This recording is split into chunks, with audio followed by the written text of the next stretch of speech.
And welcome back to humanities. I am Purva and आज की video में हम डिस्कस करेंगे how to write a perfect answer in your board exams. बहुत सारे ऐसे स्टूडेंट्स हैं जो बोलते हैं कि मैम मैं तो बहुत ज्यादा पढ़ती हूँ, घंटे घंटे लगा देती हूँ और अच्छे से हर चीज याद भी करती हूँ, लेकिन एग्जाम में मेरे उतने अच्छे मार्क्स नहीं आते जितना मेरी फ्रेंड कम टाइम में पढ़ के ले आती है। ये सारा खेल है आपका पेपर प्रेजेंटेशन का, नोन एज आंसर राइटिंग। तो कैसे आप एक बहुत ही सुंदर आंसर लिख सकते हैं, क्या सही तरीका है एक आंसर को प्रेजेंट करने का और लिखने का, वो मैं आपको इस वीडियो में बताने वाली हूं। तो चलिए शुरू करते हैं।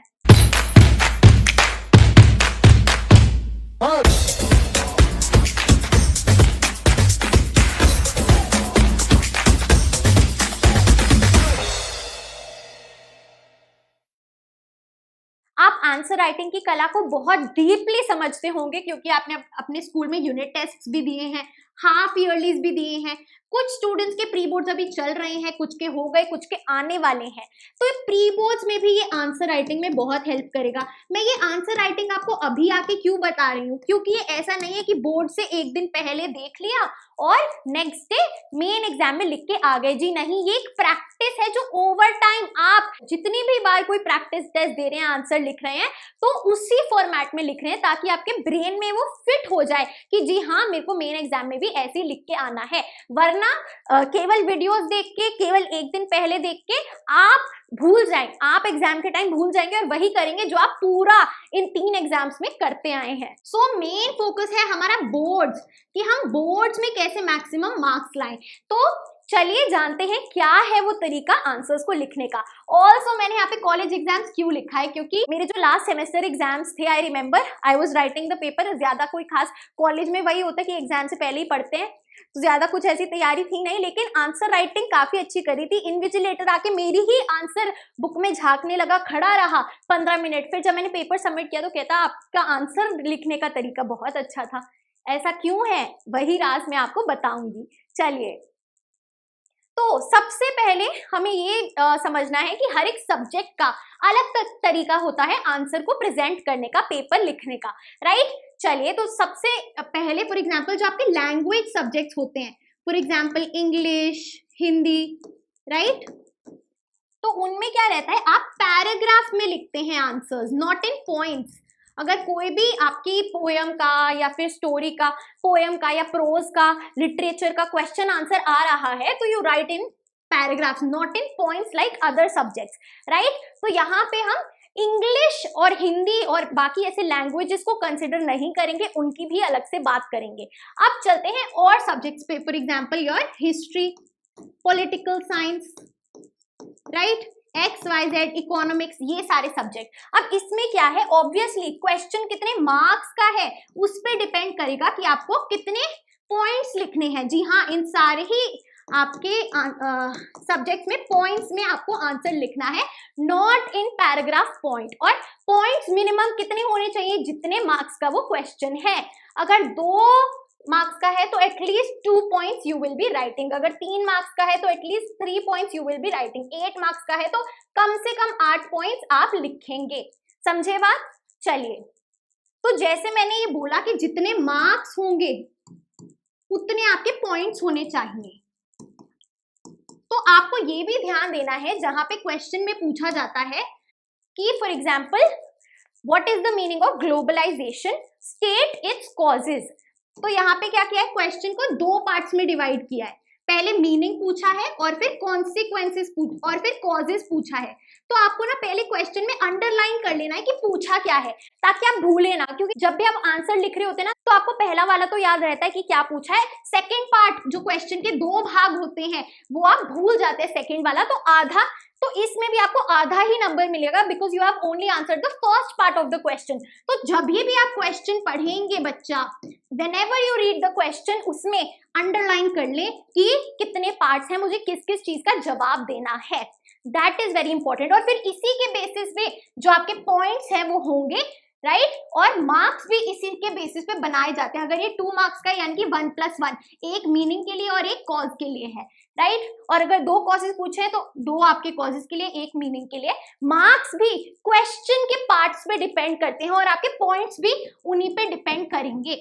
अगर आप अपने पॉइंट्स को भी क्वेश्चन के पार्ट्स के अकॉर्डिंग डिवाइड करेंगे, फॉर एग्जांपल पहले में आपने लिखा मीनिंग, ठीक है, फिर सेकंड में आपने सब हेडिंग डाल दी कॉजेज, राइट, और फिर आपने 2 पॉइंट्स बना दिए, तो ऐसे करके जो है बहुत इजी हो जाएगा एग्जामिनर के लिए आपको नंबर देना। समझ रहे हैं, ये है वो आंसर राइटिंग की कला, आंसर को क्वेश्चन के अकॉर्डिंग ही आंसर करना, समझे। चलिए अब चलते हैं प्रॉपर हमें कैसे आंसर राइटिंग करनी है।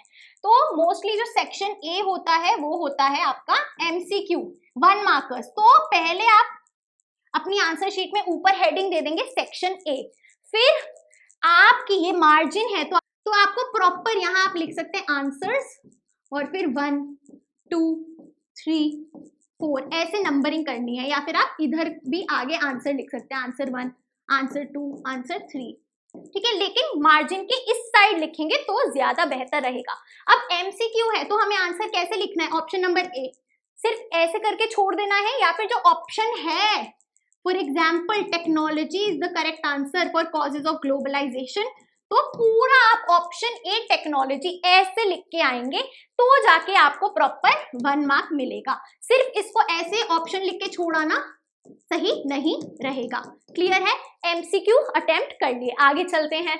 आगे चलने से पहले मैं आपको बताना चाहूंगी कि ओसवाल बुक्स लाया है CBSE last minute preparation all in one book for class 12 humanities, जिसमें हिस्ट्री, ज्योग्राफी, पॉलिटिकल साइंस और इंग्लिश कोर के सारे नोट्स और समरी गिवन है।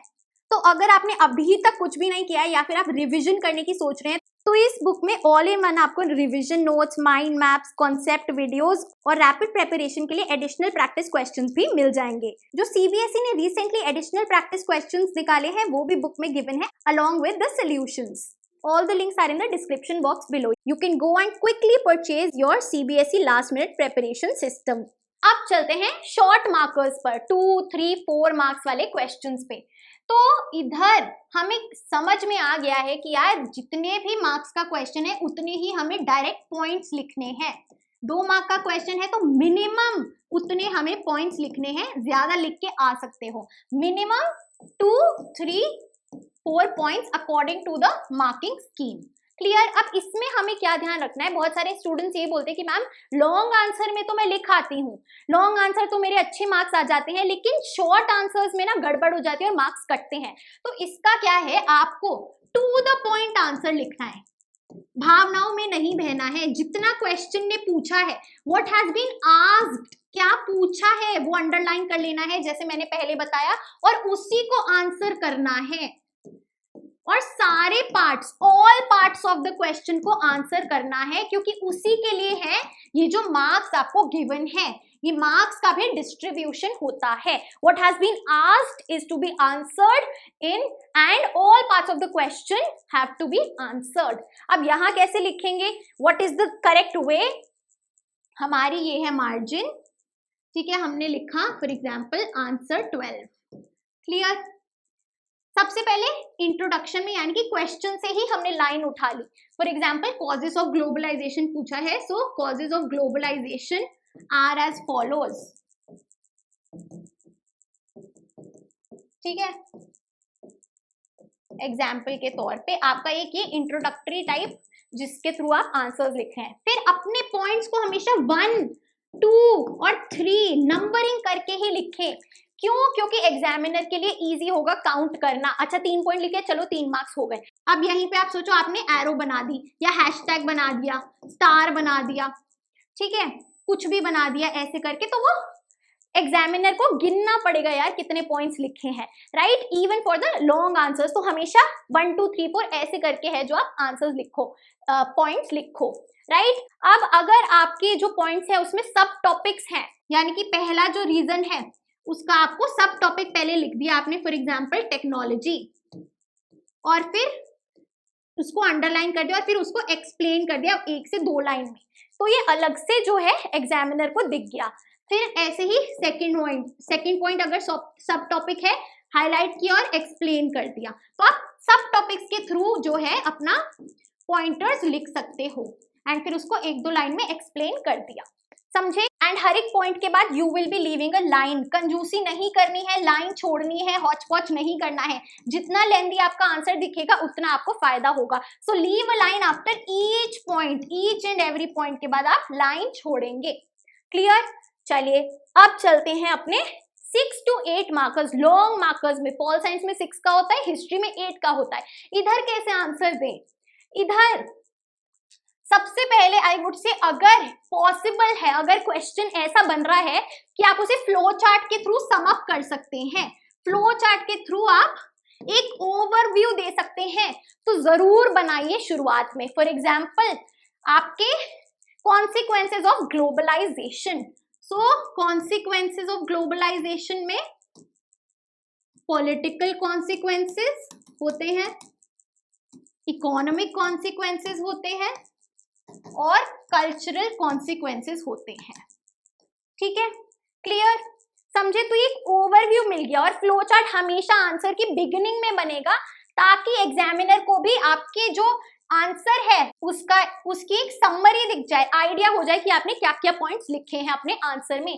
तो draw a flow chart always in the beginning, in the starting of the answer, not after. Clear है? Flow chart draw किया, right? Introduction भी दे सकते हैं, ग्लोबलाइजेशन का मीनिंग दे दिया, एंड फिर कॉन्सिक्वेंसेस शुरू करेंगे तो इनको अगेन हेडिंग्स में डिवाइड किया। पहले पॉलिटिकल की बात कर रहे हैं, पॉलिटिकल कॉन्सिक्वेंसेस, तो सब हेडिंग डाली, पॉइंट्स डाले 1 2 3, ठीक है। फिर आपने इकोनॉमिक कॉन्सिक्वेंसेस डाले, ठीक है, 4 5 6, 3 पॉइंट्स यहां समझा दिए। फिर आपने कल्चरल कॉन्सिक्वेंसेस डाले 7 8 9। आपका पूरा आंसर फ्रेम हो गया। कंक्लूड करना है तो सेम वही line, therefore globalisation has impacted us in the above mentioned ways. ठीक है, तो ऐसे करके आपका प्रॉपर एक आंसर आएगा। फ्लो चार्ट जहां बन सकता है बनाइए, चाहे वो 2 मार्कर हो 3 मार्कर हो, अगर पॉसिबल है बन रहे हैं सीधे सीधे बना दीजिए। प्लस पॉइंट रहता है आपकी आंसर शीट डिफरेंशिएट होगी, यूनिक लगेगी फ्रॉम अदर्स। और क्या करना है, सबसे इंपॉर्टेंट जो कीवर्ड्स हैं उनको अंडरलाइन करना है, कीवर्ड्स को अंडरलाइन करना है। कीवर्ड्स क्या होते हैं? देखो, जो एग्जामिनर्स होते हैं ना, उनको जब आंसर की मिलती है बोर्ड्स के क्वेश्चन पेपर की, तो उसमें कीवर्ड्स लिखे होते हैं, कई सारे कीवर्ड्स लिखे होते हैं और बोला होता है अकॉर्डिंग टू द मार्क्स, अगर 3 मार्कर है तो एनी 3 पॉइंट्स फ्रॉम अबव। तो अगर एग्जामिनर को आपके आंसर में कीवर्ड्स दिख रहे हैं तो यानी कि आपको नंबर मिल रहे हैं। So you have to write the important words जो भी उस क्वेश्चन में इंपॉर्टेंट है, जो ये दिखा रहे हैं कि जी हाँ आपने पढ़ाई करी है और आपको सब कुछ आता है। क्लियर? तो वो है कीवर्ड्स जिसको आप अंडरलाइन करेंगे। Do not use colourful pens, do not use different coloured pens, sketch pens, markers, कुछ भी नहीं। पेंसिल यूज कर सकते हो या फिर सेम ब्लू पेन। ठीक है, क्लियर है? साफ लिखेंगे, बड़ा बड़ा लिखेंगे, हॉच पॉच नहीं करेंगे। ये बेसिक्स हैं आपकी पेपर प्रेजेंटेशन के। जितना खुला लिखेंगे, जितना अच्छा लिखेंगे, उतना ज्यादा बेहतर आपके लिए रहेगा। ऑल्सो सेक्शन चेंज होते ही हमेशा मेंशन करेंगे। सेक्शन ए जैसे MCQs लिखा है, जो भी आपके क्वेश्चन पेपर में लिखा है। सेक्शन बी फॉर एग्जाम्पल आपका इंग्लिश का है तो राइटिंग सेक्शन यहाँ लिख दे। इजी बनाइए एग्जामिनर के लिए, ताकि उन्हें बार बार क्वेश्चन पेपर ना देखना पड़े और आपका जो आंसर शीट है वो सेल्फ सफिशिएंट हो। Make it easier for her और हिम, उनको खुश करना है, उनसे नंबर बटोरने हैं। समझे बात? तो ये था हमारा master formula for our paper presentation for writing a perfect answer in our board exams. Well in advance क्यों बता रही हूँ? ताकि आप इसे प्रैक्टिस करें बार बार और इसको सिस्टमैटिकली अपने दिमाग में बिठा लें। So guys, that is it for our today's video. I hope you liked it, and if you did, please like, share and subscribe to the channel. You are at Humanities. Happy learning. I'll see you in the next video.